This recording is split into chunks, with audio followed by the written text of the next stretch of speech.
This conference will now be recorded. Good morning, EOF scholars. It is 10:08.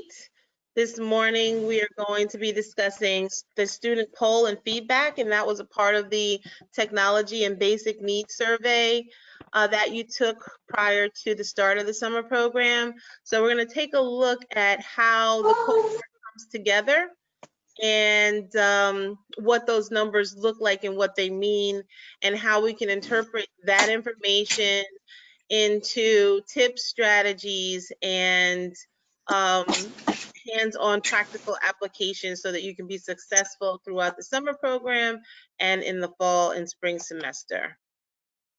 Like I said, this is going to be a working session, so there are points in the PowerPoint that I might take it off of the slideshow so that I can type right into the slide your feedback. So this first slide is a depiction of our cohort graphics. So what this slide says is that the FT stands for first time, full-time freshmen. So 90% of you are first-time, full-time freshmen, meaning that this is your first college experience. We have 10% or approximately two students who've taken classes before, who have completed at least maybe one semester on our college campus or on another college campus. So what that suggests is that while, we're 20 students strong, the good majority of you, all of this is brand new, and you'll be learning as we go. So I'm hoping that the two students who have taken classes already are able throughout this presentation to share some of their insights and from their experience while they've been at college. And I believe Nanama is on the call, and I'm sure Carla will be joining if she's not on yet. But our EOF peer mentor should be able to also share, since they would fall in that continuing or current student pot. All right, so of the scholars, yesterday, Dr. Van Dersen was thrilled to see that we have such a varied cross-representation of majors. So this particular chart shows you where we have a couple majors where there are only one student in this cohort. So the drones or unmanned aerial systems, social science, liberal arts, fine arts, and addictions counseling. While we only have one student here, across campus, there's a good number of students in each of those majors. So the others where we have two, and the highest is nursing intent, but where you see two or three, what I want you to do before the summer program is out, we're going to make sure you've made some real connections with the folks that are a part of your same cohort, because those will generally be the students that you'll be taking classes with throughout your degree program. And again, it's so important to have someone in your class, their contact information in case you miss class, even if it's an online or distance learning or remote learning platform, you still need to have someone that you can email or text to say, hey, what was going on in class? What did I miss? Forward me the PowerPoint that the professor put together. So there was a question that I asked you, which course were you least confident in, and which course would you be more confident in? And this information just really, it didn't surprise me, honestly, because the least confident, if you look on one side, is math. Usually math and science are not the strongest for most students. English and history kind of won out on the, well, actually, this cohort seems very balanced in that almost a third of you are feeling less confident in science and math, and a third of you are less confident in English. And then when you go over and you take a look at most confident, it flips. So all of the math people are strong in English, and then all of the flip side of what is this, the English people most confident, and then you still have a large 29% that are strong in math. So what that suggests to me is that we have such a diverse group of students, I believe, across math, across the computer sciences, the nursing intent, medical assisting, where those math skills and science skills are very strong, that you should be able, whether you're in the same major or not, make some connections with some of the students in the cohort, because everyone kind of is in that overlap position where we'll be able to help each other, if that makes sense. Let's see. All right, so when we looked at the question about your comfortability within the online learning platform, I just asked if you were a little worried about it or not worried at all. And again, this was almost split right down the middle amongst the 20 of you. So 11 students were, just a little worried, and 10 of you were like not worried at all. So we're going to move through some information about, how can we shift the other 52 over into that not worried at all. And so I'm hoping that by the, in the next, I guess, week or so, you'll find that any fears that you had about the online learning platform will diminish, because you will have gained more confidence. And this is all it's really about, is understanding what you need to do, and what that will develop is the confidence that you'll need to be successful. All right, and so speaking of confidence and building confidence, the next slide is going to be an activity slide, but to just kind of, get your brain thinking about what types of things would help you build confidence. So I want you to imagine the, college and studying like a job. So if you were only putting in a limited number of hours, you're going to get, your reward is going to be a limited paycheck, correct? And so with your workload for college, you need to be able to make that investment in yourself. And yesterday we talked a little bit about the number of hours that you should put in per credit hour or per course. So per 3-credit course, you should be studying at least 2 hours per credit, and that would be about 6 hours for that class. And that doesn't mean I'm just sitting down and I'm just focusing on studying.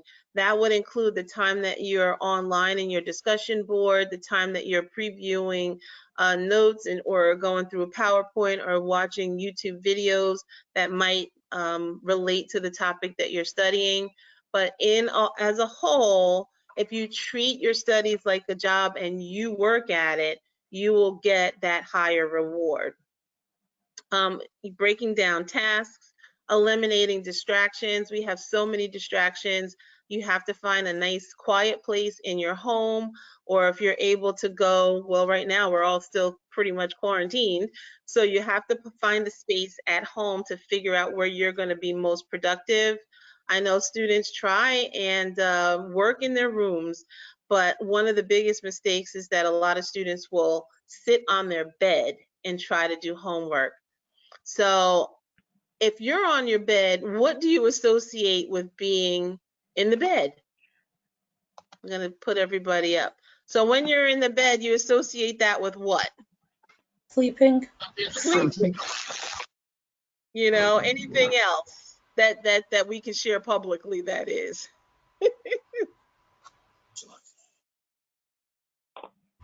Some people using do your phone. Using your phone, yep, on your phone in the bed. So those are Watching TV.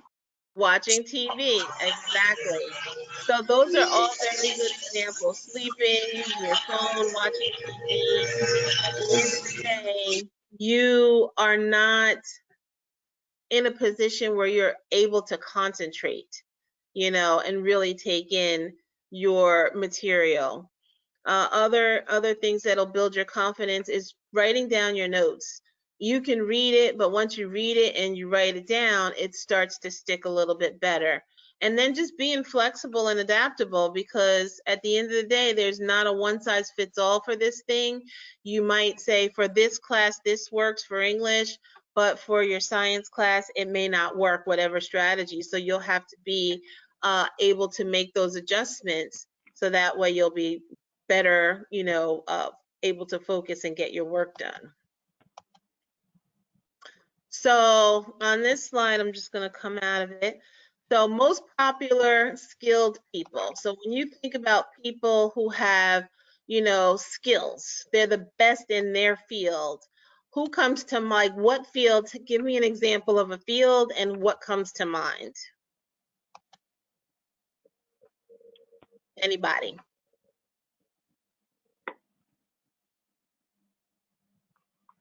Is that Patricia?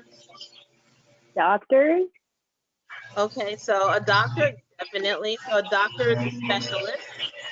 And if we think about a doctor that's a specialist right now, who's on the news all the time talking about COVID-19? I don't watch Dr. the news. Fauci, right?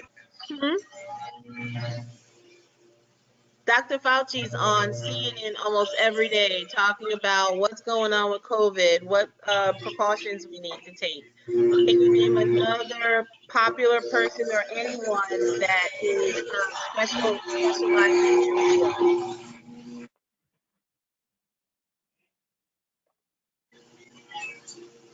I want to get at least 5 examples, so just throw them out there. Electrician. Okay, an electrician. Can I spell? All right. What was that?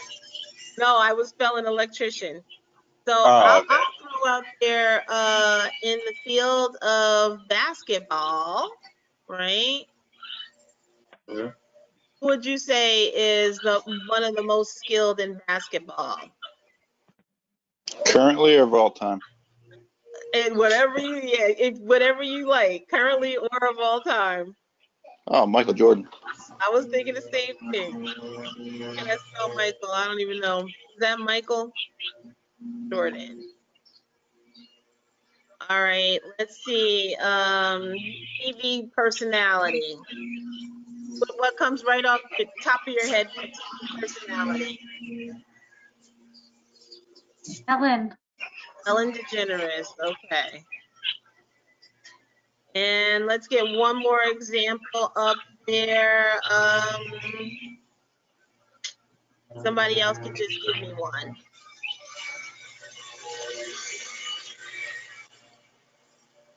Scientists. A scientist. Okay. Scientist. So who's a like a famous skilled scientist? Albert Einstein. Okay. Albert Einstein. All right. So when you think about the folks that are very skilled in these areas, okay, doctors, electricians, basketball players, TV personalities, scientists. So when you think about that, what are some of the qualities that you believe they possess in order to be at that high level in their field? What are they doing in order to achieve that? Algebra, calculus, all different types of mathematics. Okay, so not necessarily, I'm not looking for like, I'm looking more in terms of their actions. So if I want to be the best in the business, what do I have to do? They keep on Determination? practicing. So you need determination, okay. Discipline. Making connections. Discipline, yep, hold on, I can't type fast. Discipline, you said making connections. I believe you also have to motivated. Nimrod, say that again. I believe you also have to have passion. Passion. Someone else said something Motivation. else. Motivation. They keep on trying. Okay, so that's perseverance. All right, so the list can go on and on and on, right? I think the key here is that with anything, I'm just gonna put down here, practice too, okay? Whatever it is that you're trying to accomplish, you may not get it right on the first time. Do you think that Michael Jordan learned how to do that slam dunk the first time he ever did it, even as skilled as he is? Probably not. He probably worked on it. You know, Albert Einstein, he failed many, many times with his experiments, but did that stop him? Absolutely not. Okay. All right, next slide. All right, so if we're looking at confidence as a skill that you can build, well, first of all, raise your hand or type in the chat yes if you believe that confidence is a skill that you can build. Raise your hand or put it in the chat. The way my screen is, I can't see everybody, so.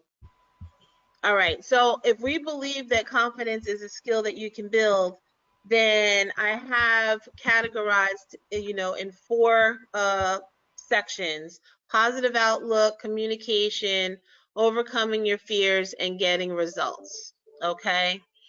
And these subheadings don't have to be like the only subheading, but just to get our wheels turning, under positive outlook, what types of mindset do you need in order to build confidence under a positive outlook?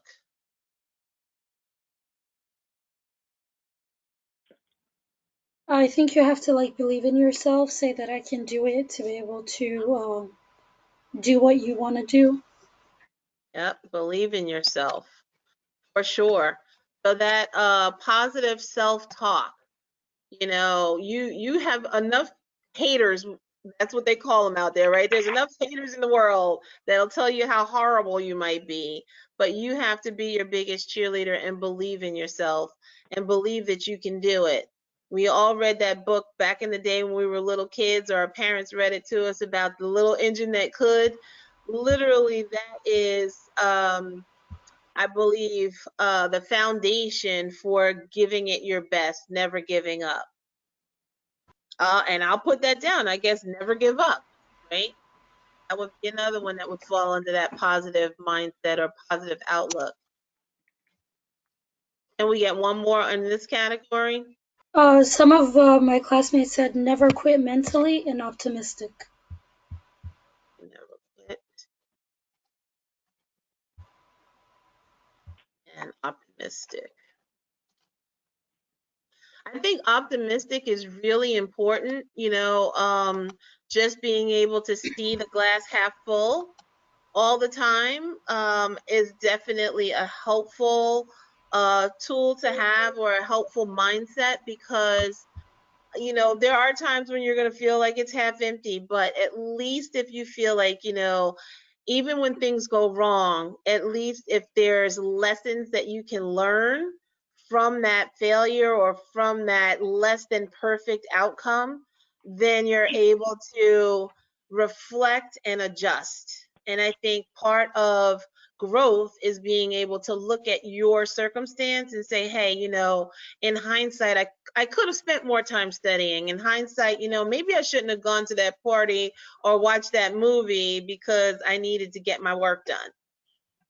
All right, so if we're thinking about it through the lens of communication, what are some of the things that you might need to tell yourself, or for others to tell you, in order to build that confidence that you might need?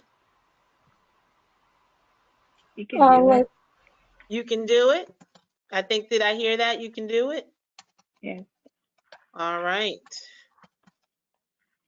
I love that. Like telling yourself there's like that you can ask questions to not be afraid. Questions.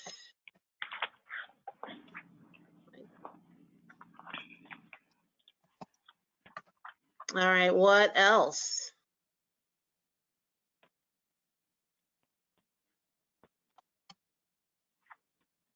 If you type it in the chat, you're on mute. If you're on mute, but you can type it in the chat also. Barbara, if you see it in the chat, please let me know and I'll put it on the slide. Or Nanama, if you're in the chat. Can we get one more under? They said to be optimistic. So you're going to tell yourself to be optimistic? And never quit mentally. Mm-hmm. Oh, never quit mentality.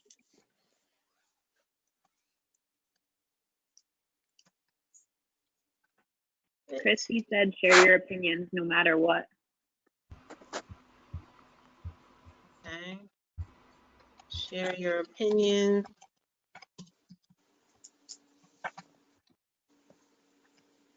Okay. Anybody else?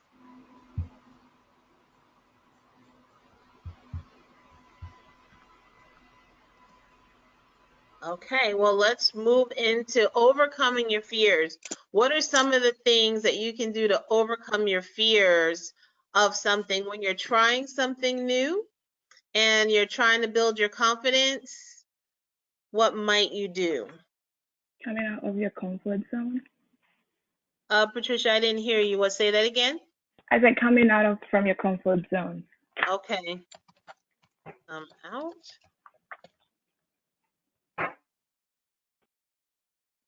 Okay. Allah said it's okay to be wrong. Okay. And then face them straight on.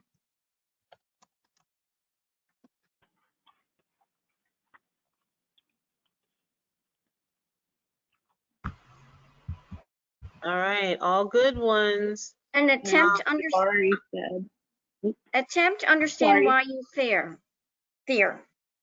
Attempt to understand your fear. Okay. Yes. And Sarah, you were saying something? No, I was just gonna say what Jabari said. Understand your fear. Okay. All right. Can we get one more? Or are we moving on? I would just say like force yourself no matter what. Like it's gonna stink at first, but So we can say try again. yeah. We'll say try, and try again. And Christy said be strong. Ah, yes.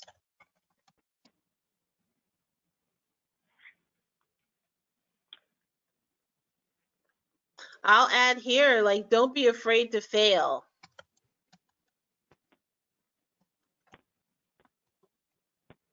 See? All right. All right, so now if we move into the get results field under confidence. So if you're getting results, you know, what does that look like? You know, or what, how do you translate getting results if you're confident about it? I feel like even if the results aren't what you wanted, they weren't like your intention at first, I feel like any sort of result, there's a lesson in it. So No just matter what. finish what you start. Yeah, Mm-hmm. 100%. Okay. Anybody else? There is always a lesson that you learn.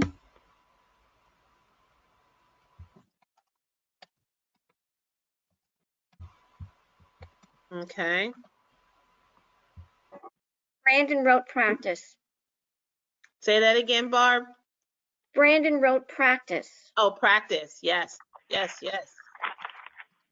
And Leah wrote being patient. Being patient. Okay.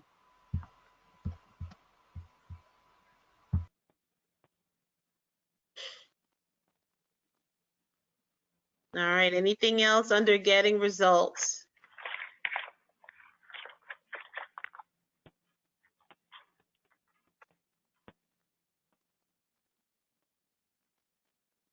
I'll say review. Christy wrote.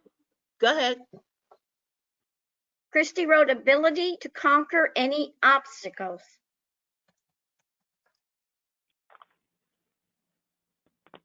Yikes. Conquer. Ability to conquer any obstacles. All right.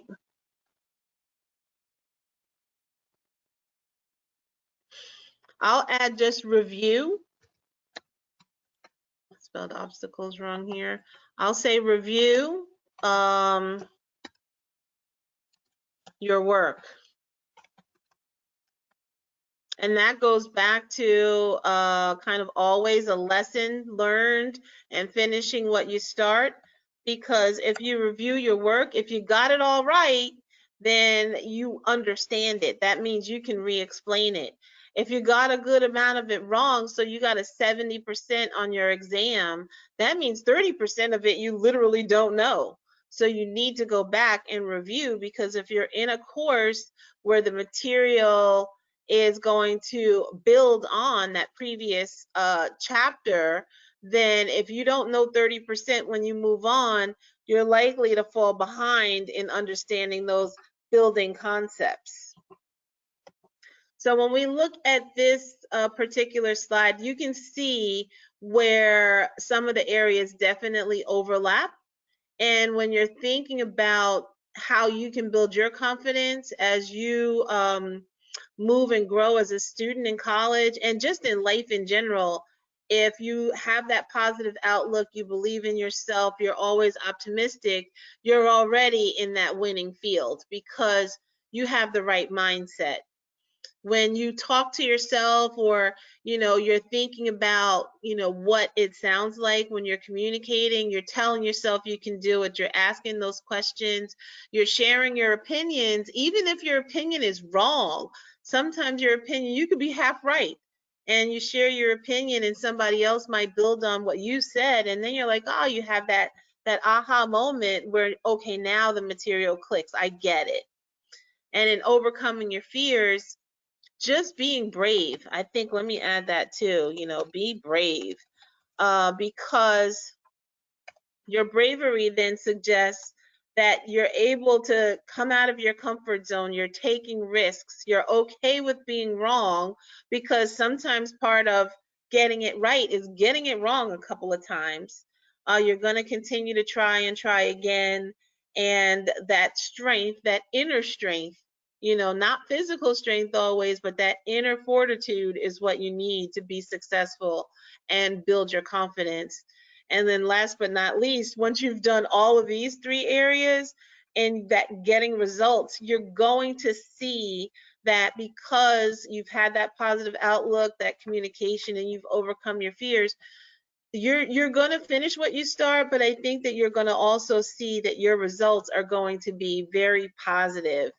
I would even, guess that in most cases, you're going to see passing grades. You're going to see, when it's time to form a group, that when others see how you work, that they're going to want to be a part of your group.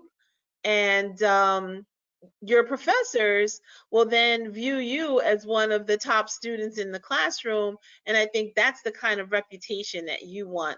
So when they see Aaliyah's name on the roster, or Sarah's name on the roster, or Brandon's name on the roster for their class, because we're such a small college, people, your professors get to know you. They're like, oh yeah, I got a bunch of stars in my class. This is going to be great, and even if you're a C average student, but you work so hard, you're the little engine that could, they're going to know that you're going to put the hard work in no matter what. All right, let me go to the next slide. So I then looked at your outcomes for employment. So right now, the majority of you aren't working. We're not in the best job market. We're still, in the social distancing window. But there are 6 of you who are employed. Some of you pulling pretty long hours, 30 and 40 hours a week. So being able to have that balance is really important. even if you don't have a job, having that balance is important because you have, you know, family responsibilities, younger siblings, maybe you have grandparents living with you that you have to take care of or help take care of.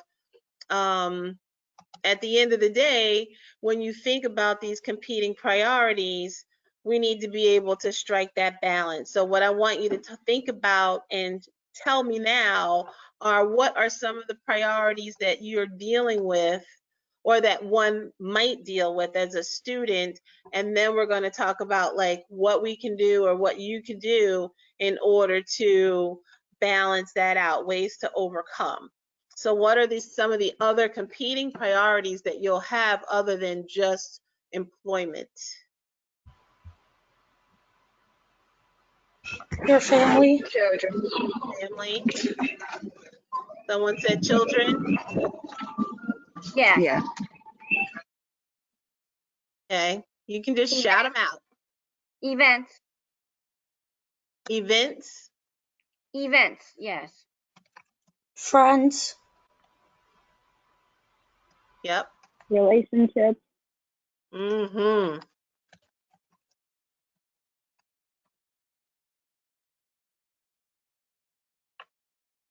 What else? Hobbies even. Hobbies. Yeah.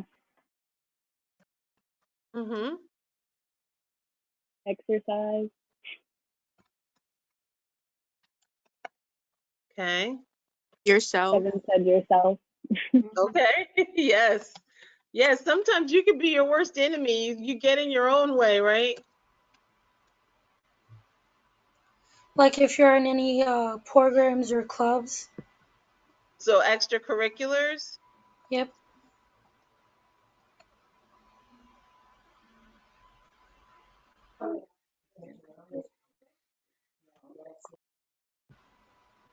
And spell. Religion. Mm.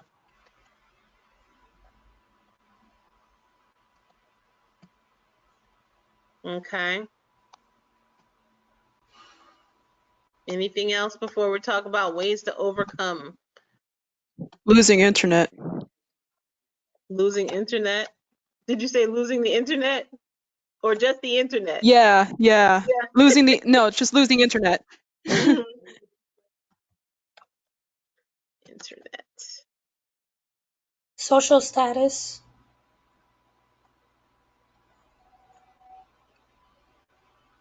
Spelled that wrong. Internet. Here, I guess under internet, should I put social media? Because I don't know. I see my teenage daughter on her phone and my son all the time, and they spend like forever on social media or watching videos and whatnot.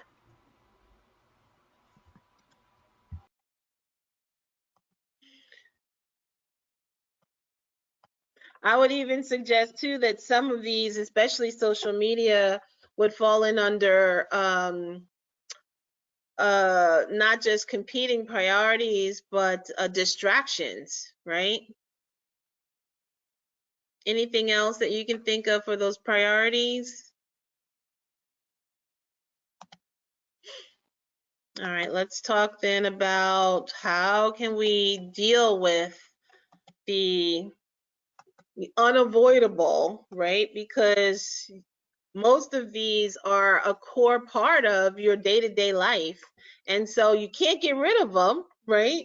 But what are some of the things that you can, you know, share with these individuals, or when you're thinking about your hobbies and such, what can you do to try to strike that balance? So if your family is a competing priority, what might you tell your family when you need time to focus on your studies?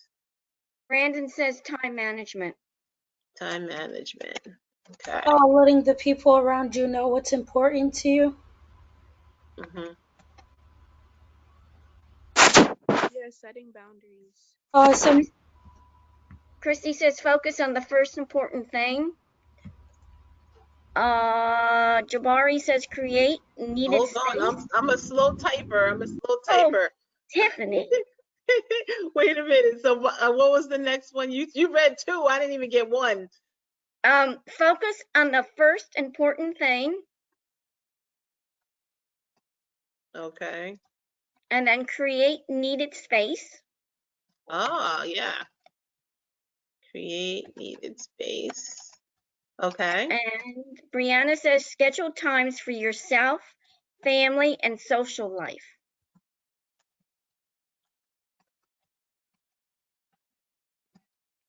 Family. Anyone else have anything to add?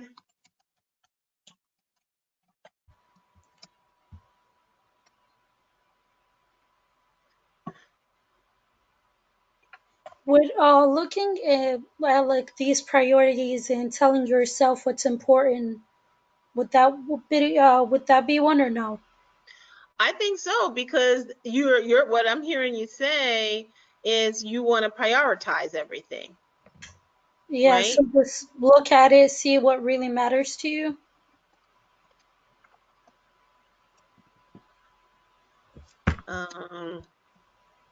What's most important? Most to least important. Yep.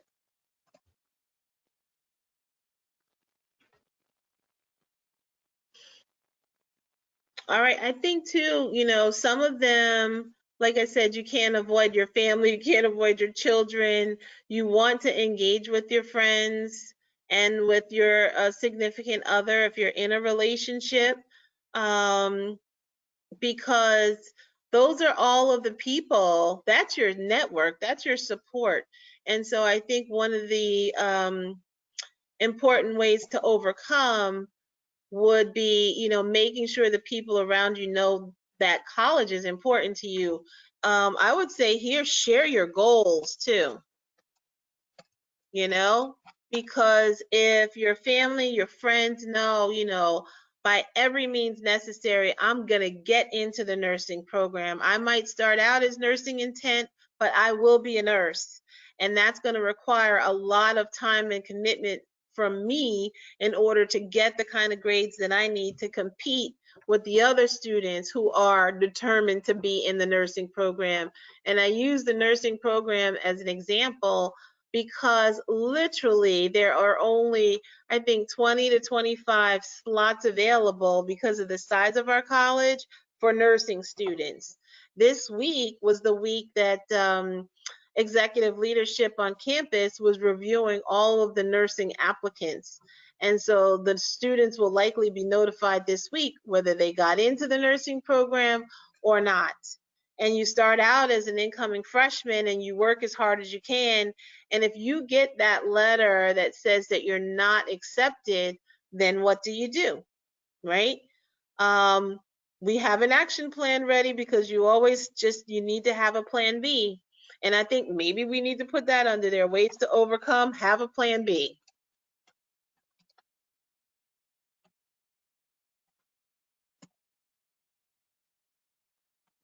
So with these competing priorities, is there anyone that's willing to share something, within, the scope of your life where you've had, just give an example from the priorities column to, how you actually were able to overcome it, whether it's using one of the items that we have listed here, or maybe you did something different. Because the whole key is to learn from one another. So if if it was family, if it was a hobby, if it was your religion, just give an example from the priorities and how you overcame it. I set up a way to time manage. Like I was too involved with my friends and church activities and extracurriculars, and I just forgot about school completely. And then once I realized where I was going, I decided to make a schedule and look at what's really important to me, and I cut most of those things down. All right, awesome, awesome. So you took a very proactive approach, Dina. No one had to sit you down and say, Dina, you're spending too much time with your friends. You realized for yourself, that clearly, if you're not able to get the things done that you want to get done, that you needed to come up with a plan. And I think that's a well thought out process that you came up with through time management in order to help you reach the goals that you set for yourself. So great job. Anybody Thank else you. want to share? Well, I'm like, I work a lot, like probably 30 to 35 hours a week. And with my boyfriend, like we had to make a schedule and stuff, like a couple days a week so that we can make sure to see each other, you know, good enough. Absolutely.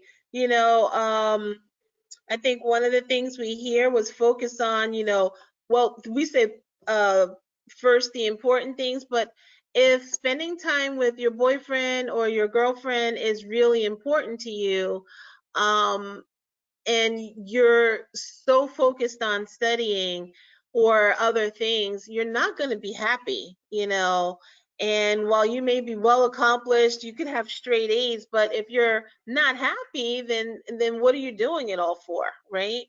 I know I had a student, a 4.0 student from last summer program.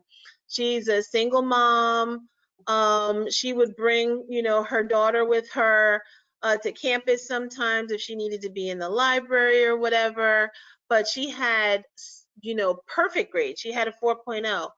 And I know that we sat down during an advising session and she shared that while she had these great grades, she was like how stressed out she was. She started feeling guilty because she wasn't spending enough time with her little girl and with the family. And she said with that guilt and that stress, she was like, kind of wearing herself out. So I think that being able to have that time management piece and knowing what's important and where you want to spend your time, you have to balance it out. And what she did was she did exactly some of the strategies that Dina and Sarah outlined, and she still has very good grades. She's still in that 4.0 window, which not a lot of people can do. I never had a 4.0 when I was in college. I'll be the first one to tell you. But you don't always have to be perfect. What you want to do is make progress. Okay. All right. We'll go back to the slideshow. Thank you, everyone, for sharing. I think that was a powerful moment there. All right. So we've already had our group discussion, but are there any other final thoughts, tips, or strategies that we haven't talked about that we should put on this list so that way when you go back to this PowerPoint, you have everything that you might, try on here? I know we talked about time management and using maybe, writing down all the things that you're doing and how you're spending your time so that way you have a better, a clear picture of what that looks like. So if you need to cut some things or cut back on some things, you know where to start. What are some other tools that we can use in order to find that balance and build our confidence? Aaliyah said encourage one another. Encourage one another. I think checking in with yourself is really important. Seeing where you're feeling, like where you're at, acknowledging when you're feeling overwhelmed and all that, because if you get too overwhelmed, then you're just gonna want to stop. I would just say remember that if you want to get the results, you have to put in the work. Okay. You can't always get everything. You have to decide what you really want and give up the other thing. Okay.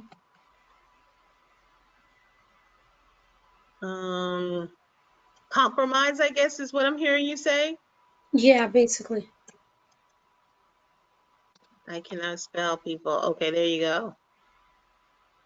Anything else? For the check-in with yourself, just one thing, like sometimes I don't know how to do that, so I have someone that I could go to that can help me out and like tell me, hey, I feel like you're going away from your goal. So like a buddy kind of thing might help. Mm-hmm. Okay, like a buddy system for checking in. And holding you accountable, right? Yeah. I know I can tell you that one of my husband's favorite things to say is trust yourself.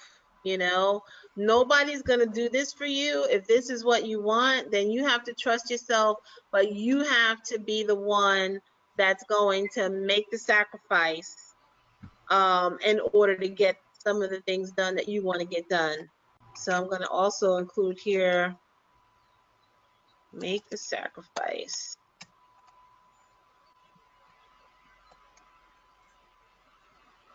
Any other final thoughts? We had 6 minutes left in this session, and hopefully Professor George should be coming on soon.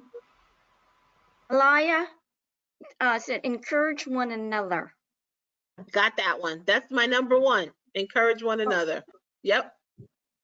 Hey, Tiffany, can you add what you said about being happy? Like, being happy is one of the most important things, I guess. Okay. Yep. Being happy, and we'll say fulfilled, right?